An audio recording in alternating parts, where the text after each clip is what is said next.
was working as a PA in a film company and working in the mailroom and driving. And the head of the mailroom was casting for one of those Japanimation projects that I had never really paid attention to before until then. And they needed a creature. They needed a guy with a low voice.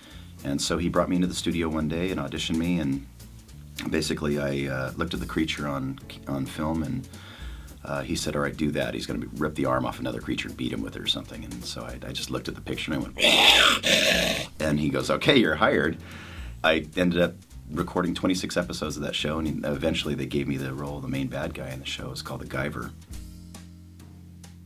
Well, I've been doing voices since I was a little kid, and the creature thing was something I would mess around with in the mailroom. Because everybody else in the building was an actor in the mailroom, I just kind of went along with what they were doing, and we'd see each other and we'd grunt at each other or have stupid dialogue back and forth, and some of them were stand-up comics. So we just played. It was really just playtime for me, and I never thought I could make a living doing it. It was just for fun. Wolverine is Wolverine, basically. It's basically that voice. The only times that really changes is if they let me go a little bit more feral. Say in Hulk versus, we did this movie called Hulk versus Wolverine, and Wolverine actually drew blood in that one. So instead of going, "Blah," he actually went, "Blah," and really tore into the Hulk. And so we brought him to another level of ferocity. I did one incarnation of him called the Superhero Squad, where it was almost a chibi version of Wolverine. And they pitched him up here, but he still had that snarky, nasty attitude.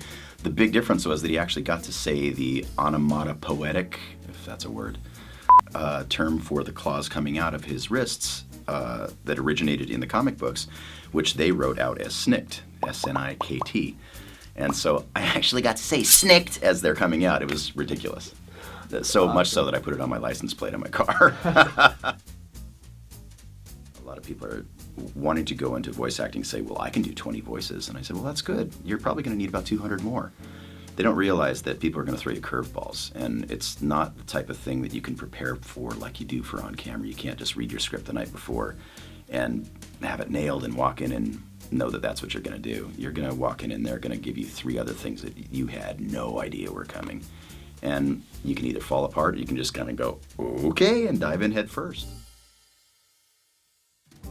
He and I would look at each other and go, and it was great. It was just a really natural, silly thing. We were a couple little kids sitting in a sandbox.